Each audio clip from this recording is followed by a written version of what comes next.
Hi. Is that the emergency services? Yeah, hi. Yeah, ambulance, please. After a couple of days of exploring around the northeast of England, I accidentally stumbled across one of the greatest overnighting spots I've ever stayed at, a place called Spurn Point. A beautiful sandy outcrop that stretches 4 miles out into the ocean, and a wonderful place to spend the night. But as dawn broke in this wondrous spot, I suddenly realised that I'd woken traditionally late. Oh my days, we're running late, we got no time. It's 11:30, I've got a 2-hour drive, and I wanted to be where we want to be now already without having a 2-hour drive, because then we got a big old walk there. Nightmare. We're supposed to be going, oh my days, we're supposed to be going to a place called Donanook today to hunt for seals. Not hunt seals, that sounds wrong, to look for seals, you know what I mean. And it's basically over there. Look, you can almost see it from here. Problem is, it's a 3-hour drive around there. I say 3 hours, unless we take the Humber bridge. Then we can cut it down to 70 miles and apparently 2 hours. Crap, one hand. Now I know what you're thinking. Why didn't I get up earlier and sort my stuff out and get on the road? And I completely, totally agree. But then again, look at this spot for overnighting. Couldn't resist it. Sat here till 1 o'clock this morning, just enjoying the sounds of the ocean and the spot that I was in. And evidently, woke up a little bit late because of it.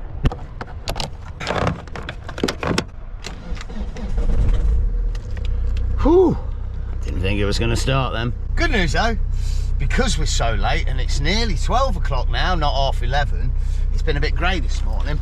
And it started clearing up. So in hindsight, it's perfect timing. Like I say, it's a 2-hour drive to where we're going. Donanook. Let's get a move on.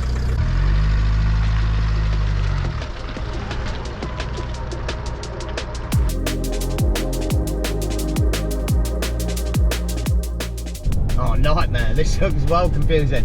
Where are they going? Oh shit. I want to go. I don't know where I'm going.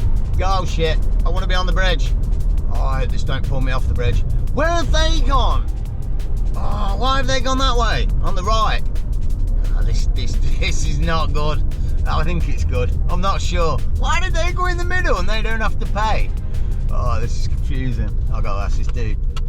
What's with the middle bit where you don't have to pay? That's tag later, so you can have an online account. Oh, is it? Oh, like in Europe? Yeah.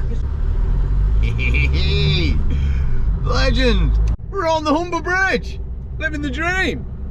I want one of them toll things. That'd be wicked. And well, no, I don't really use it that often, do I? But you know what I'm saying? I'd definitely get one if I went to Europe. I think they're worth getting, you know. If you do a good trip through Europe, one of those tag things, so like you're just paying an amount. I can't quite remember how it works, but yeah, better than getting your bloody card out every time. Fucking hell, this thing's big. I feel like I'm being blown as well. This is a bit random. Whoa, definitely being blown. This thing's massive. Oh, it's really overwhelming. Look at all the wires and girders that hold the damn thing up. Such an amazing sort of invention, isn't it? Bridges, or these span bridges, whatever they call them. Engineering at its best. Woo. Oh my days, I've got to stop. The cat bladder's in bits and I need some food. I've had a banana all day and it's just not enough. Bear with. And relief. Hiya. Oh mate, check the state of this lay-by. Look at this place. Strewn with rubbish everywhere. It even goes all the way into the woods there. It's like some path or something. People have purposely walked in there to dump crap. It's got to be one of the worst lay-bys I've seen, and we're in the middle of bloody nowhere. We're up near Skeg Vegas. We're getting closer and closer. Every island I come to, there's a sign and we keep going towards it. I have just passed one of the weirdest named places I've ever been to though. And I think it's fair to say, we found a few funky named places on this trip. but without a doubt, this one is the best. It's called, brace yourselves, Ashby cum fembe, and it's spelt not like come here, it's spelt like cum, C-U-M. Genius. I'd genuinely like to shake the man or woman's hand that came up with the name of that place. Random as bow. It's got to be something weird though, isn't it? Ashby fembe. What's the cum bit? It's got to be some old English word or something. Yeah, some words don't translate into the future or modern day like some others. Hey ho, let's eat. And I know some of you are going to love me and some of you are going to hate me for this, but hey ho, check it out. It's a Rustler's breakfast bar, not even a copy from Italy or anything, and I couldn't resist it because it was $1.50, mister, you know. So in it, or rather on it, or in it, like swimmer, I don't know, but I'm hungry and it's going to do the job. Oh.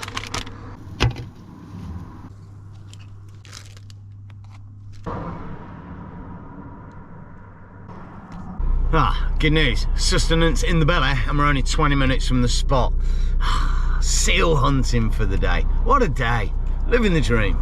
Damn, look at this leading. It's so weird, it's just like open wide land. It's been like this for about 3 miles. Roads are like this, bloody mental. Reminds me of the Norfolk Broads, with all the sort of canals and such down the sides of it. I hope I'm at the right place here. I've got a feeling I'm not.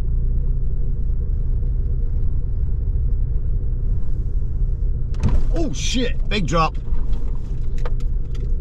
Oh, this is weird. I thought there was a 2 metre height restriction coming into this car park. Oh, I hope I've not gone to the parking spot for the night rather than the hike. Damn it, we are at the wrong spot. This is the start of the hike, but this is also where I want to park overnight. But the place where the seals are is a place called Donna Nook, and it's at the end of the hike. It's an out and back, and it's an 8-mile hike out and back. I think it'd be better if we drive around there, see the seals, and then come back here after. There is a thing with this car park though. I'm gonna need to download a tidal wave map thing, timetable, because apparently sometimes this car park floods in high tides. Well, the ocean's miles away though, but I guess we'll worry about that later. Let's drive more over to the seals. Oh. Nice. Well, I've got to tell you, I've got some imp. I've just had a little yoke.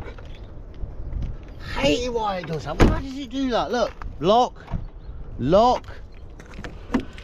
Now it's locked. I don't get it. Sometimes it locks, sometimes it doesn't. It's random as both. But yes, been having a little chinwag with some locals about the fields. Turns out they're this way, or maybe they're possibly not.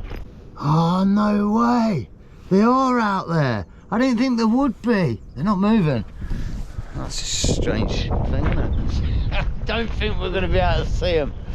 It's the wrong time of year, what can I say? Oh, hang on a minute. Bloody no, risk of fire. Okay. From what I've heard, around this area around October, November, and then sort of end of January, they go back out to sea. Oh, this looks like a right ruddy place to be bumbling around. I don't know where I'm going, I got no map. Hey. I'm guessing this is where they actually bed out, on these flat salt plains or whatever, not salt plains or whatever they are. Marshland, that's what it is. Some people were saying, if I bumbled up here a little bit, a couple of miles, they said, there might be a point where I can see them, but bloody hell. I don't know where to go here. This looks random as bow. I'm guessing the beach is out there, do you know what I mean? Looks like I might, whoa, sink if I go out there. I don't know. Let's have a bumble up, see what happens. I'll tell you what, we're not going to see any seals, but it's a proper tidy little bumble. There's loads of birds tweeting in the background, and it's just a weird but cool environment. Look at it, just flat and kind of nothingness, just wetlands and marshlands, you know. It's pretty mad. The whole of this east coast is like this, really, isn't it? I mean, it's known for it, isn't it? Like being the UK sort of marshland area. I mean, it's a massive area, isn't it? It stretches all the way down to sort of around the Wash and into Norfolk a little bit. And you know, nowadays, like, they drain it for agriculture and stuff, which is why you see like the Norfolk Broads the way they are. But originally it was just a massive untouched wetland full of nature and wildlife, and yeah, it's pretty weird how we've like sculpted it, man-made type thing, to be what we want it to be. Not quite to the extent of the Dutch with their land, but yeah, it's nice that they've still left pockets of nature here though. Beautiful, mate. Even down there, Skeg Vegas. You ever get down to Skegger and you want to get out of it and find a little bit of nature, literally I think you go about 3-4 miles south and there's a nature reserve down there, and it's a beautiful little spot. I've been there on the channel a while ago. End of the trail, mate. Bear with. Holy crud! The bloody ocean's about a mile out. Look, I think that thing over there is a sea liner. Look how big it is. Looks like there's oil rigs just coming out there. They look about this big, man. Oh, that's mental. There's no way I can walk to the water. Also, you can see why it's slightly difficult to find seals here, eh? Look at the bloody place. It's massive. Wow. It's good wind as well. It's a flat beach as well, relatively. Makes me wonder if they do that kite bogging down here sometimes. Be a good spot for it. Looks like a good pastime. I used to have a mate that did it, and at one point he broke his back, both his legs. It made him famous though. He was in all the magazines for this kite surfing buggy thing that they do on the beaches, and bless him, like, he was a good mate. But at one point I met him in France, and he was telling me like he'd been in a few magazines, and he told me that he'd entered a competition and he'd done quite well, because he came third in the competition, got the bronze medal. Do you know what I mean? Like it was an indoor sort of thing where they do this kite buggy and surfing thing with the kite and the buggy. And I sort of asked him, you know, like how many people were in the competition, and he turned around and he told me there was 3. Woo. I hope you can hear me, because I know it's blowing a hula. This is mad. I legitimately, I think this is the widest beach I've ever been to in my life. Freaking miles. Wow, look at that. It's like a desert or something. The sand's blowing in the wind. Blowing in the wind. Bit of Bob Dylan, don't you know? Wicked. I don't know why I'm walking this way. This is ridiculous. Man, I think I see other people on the beach. Humans. Might just be a signpost, I don't know. I'm going to go investigate. Now, I want to know how long it took them to walk to the beach. Guys, like Santa Sahara Desert, we're going to get sanded out, man. I'm getting scared now. Look at this shiznick. This is cool. Wow. What a spot, man. I'm genuinely psyched. Oh, I found some legend spots on this trip. Just bumbled into them, and yeah, man. What an environment. I can literally taste the sand. It's blowing at me gob. Maybe we should keep it shut. Hello! I gotta tell you, I really need to go to Specsavers. It wasn't people. It was just some remnants of what once was. That looks dodgy. What the hell is that? It's a big old chunk of metal with, I don't know, maybe, no, it is all metal. That's well weird. I don't know what it is. That's, look at that. It's pretty sharp as well. I'd say it's part of an old boat or something. No, it kind of looks like an old bit of pier, but it's the only one. Oh, I can't get over this. This is mental. And I really hope you guys are picking it up on the channel. I've never seen anything like this, sand blowing like that. What an amazing thing. So cool. I'll be honest though, I don't think I'm going to get out to the ocean. It's bloody miles. And we're definitely not going to find any seals here today. I think I'm going to start heading back to the crib. Dashing back down to that point for the night. Wicked, man. What a find. And what a day. Woo! Buzzing. Damn. Place is empty. Gutted. Damn it, there really isn't much to this car park as well. Someone was saying the park's on the high bit. I don't quite understand what that means. Look, I'm not joking either. Fast moving tides, risk of being cut off, and significant mud in this area. We really need to check the tide times. It legitimately does flood at certain points. I don't know.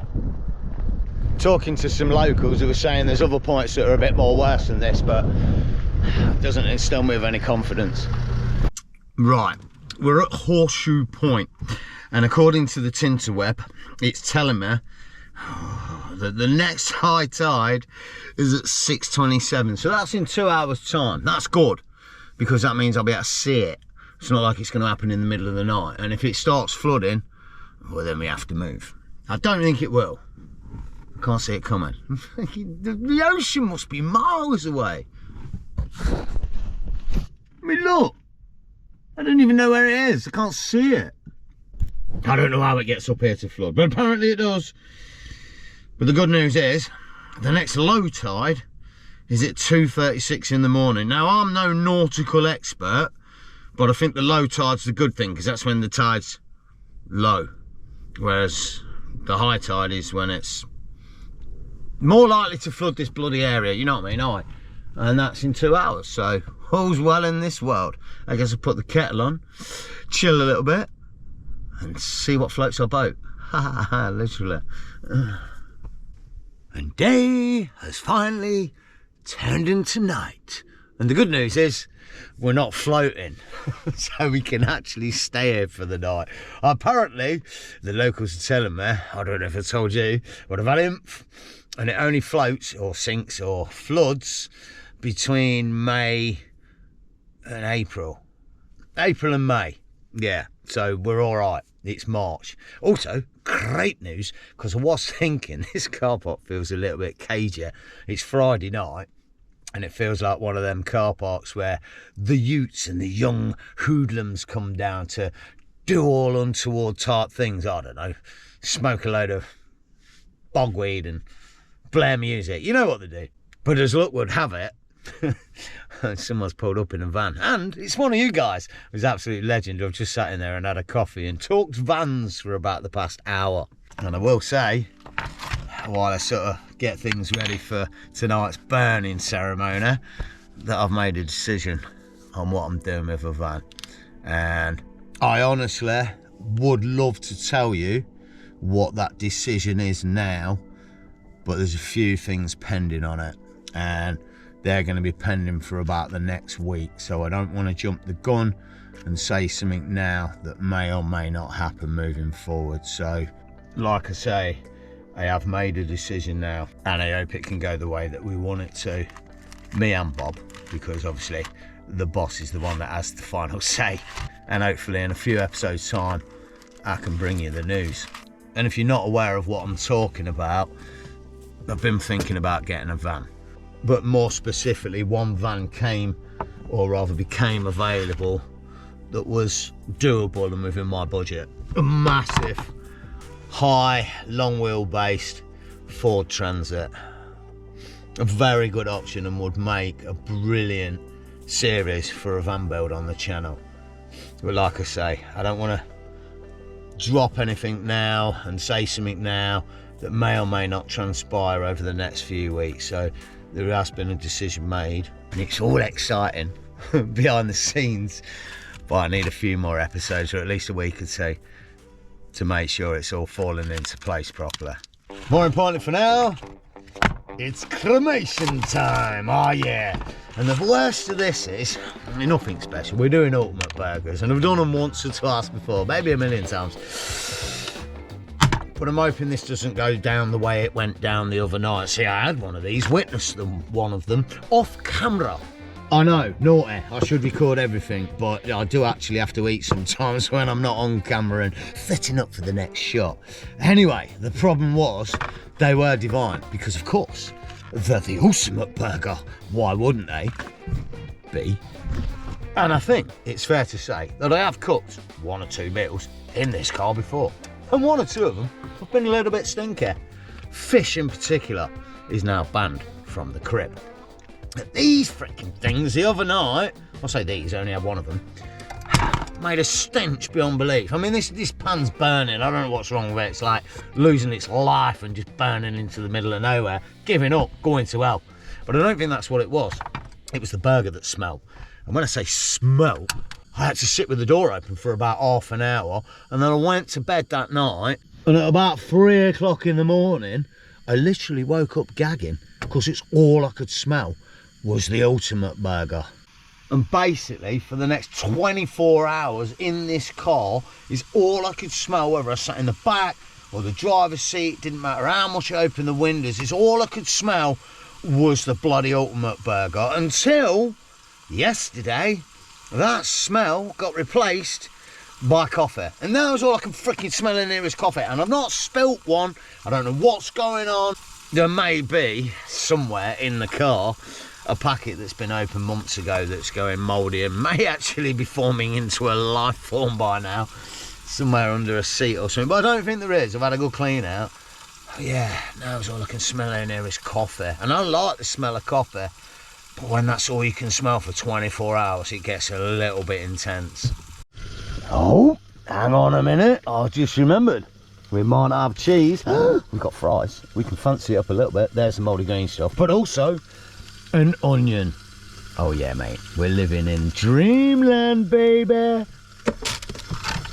And no, I'm not talking about possibly one of the greatest left-hand surf spots in the world in Indonesia. No, it was called Dreamland. I don't know, no one's going to get that reference. Probably a handful of people on the planet. It's on the island of Java if anyone wants to know. But it does allow me to lead in to quite a comical tale that I wanted to tell. Because many moons ago, when I was travelling in Indonesia, we ended up on an island called Sumbawa. It's down near those Komodo Island things. And there's a place there called Lakey Peak. And it's one of the greatest surf spots in Indonesia. And, well, the story goes, me and my mate went there, but I went off to another spot beforehand. And he was there a week before me. And he'd been staying there for a week. And outside his room was a chicken in a cage. Cool, better. I've got to open the door. It's smoking like a madman. Anyway, this chicken in the cage was a fighting chicken, and it was owned by the owner of the resort that my mate was staying in. And it was a prize-winning chicken. It was a bad boy. It had taken down many chickens in its time. The problem with it was a mouthy shot. It was noisy as hell. And after 3 days of my mate staying there, he didn't know it was prize-winning chicken. He decided that he'd had enough of listening to it squawking all day and night, so he set it free. And the thing ran off into the jungle, which left the owner of the resort doing only one thing for the next 3 days, all day, every day, for 3 days, running around the jungle looking for his prize-winning chicken, which he did, as luck would have it for my mate, because he probably would have been decapitated. He found it. Oh God. Now, it is a wonderful little story that happened many moons ago, but the problem with that is I was telling it, I went freaking concentrating. That thing's burning, mate. I need to do something with that. Bear with. Hi. Is that the emergency services? Yeah, hi. Yeah, ambulance, please. It's my dinner. I think it just died. Why? Why did you take him so young? He had years to go. You took him so young. A future ahead of him. A life to live.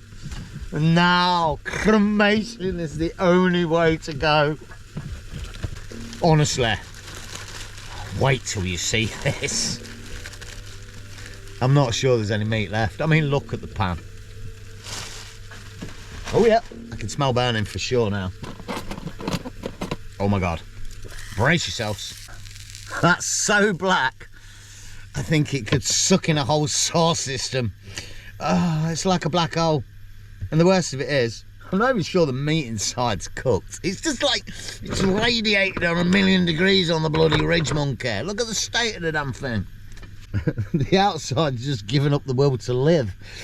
And the inside's still waiting to be born. Them fries ain't looking good either. Shit. Oh my God. Is there anything I can cook that's edible? I've got to open the boot. This is insane, man. The amount of smoke. Look. Oh. Oh, wow. Look at it bellowing out. Oh, it stinks. Oh, it really does stink. Oh, it smells of burning. I'll be honest, I think it might be time for a new ridge monkey. I didn't want to have to be the one to say it, but it's been said. It's seen better days. It's done. Oh, I'll be honest. Oh, look at the state of it. I'm not calling that food. That's the last night of the trip survival kit. That's what that is. Just sustenance to keep you going until you get actually back home and I can be fed by Bob. Normal, real food that's actually edible. Ooh. See, it's black, looks burnt. It's actually not cooked. I don't fucking get it. Mental. I'm just going to say it. You know, sometimes you win in life. Whew. Sometimes you don't. Good news, it is actually cooked.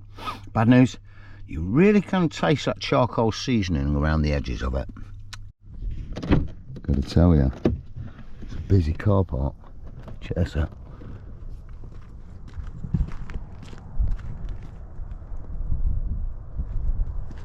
It's about 11 o'clock at night. There's been cars coming in and out all night. It's a bit weird because it's quite far from anywhere, but yeah, glad I got company. It'd be a bit uneasy otherwise. I don't think they'd bother like doing anything. It's probably just a couple of lads or maybe a couple or something like that. And there's been no pappers or anything like that, but that's about the 5th car that's come down here in the past 2 hours. It's pitch black. It's 11 o'clock at night. It's a bit random. Oh, sounds like another one's coming down. You can hear them from really far away as well coming in, because there's no other noise around here. There's no roads or anything, so you can actually hear the vehicles coming in. But yeah, they're all coming in for an hour, sitting around and then toddling off. So I am glad that other van's there though. It's pretty cool. It's nice to have a bit of company.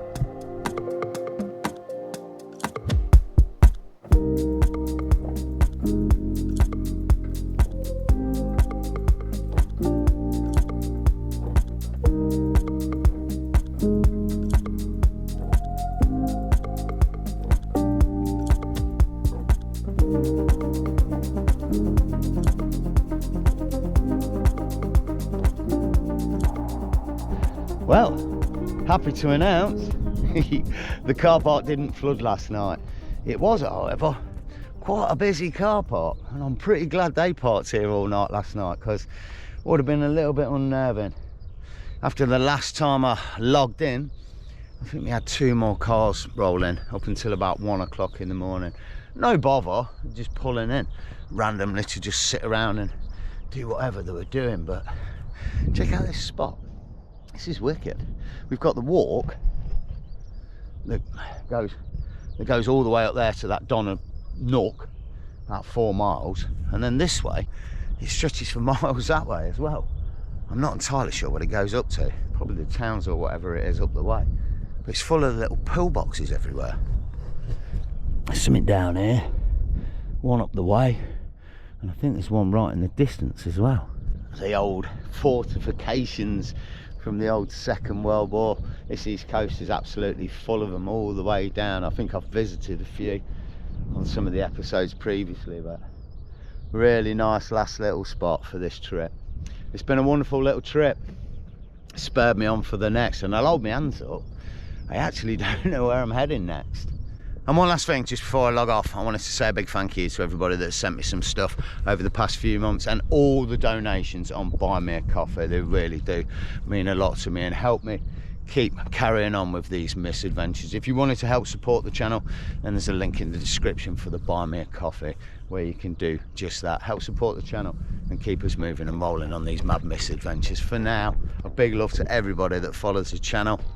Whatever you're getting up to, take it easy, enjoy the camp and stay stealthy. Might be getting a fancy, I'm just saying.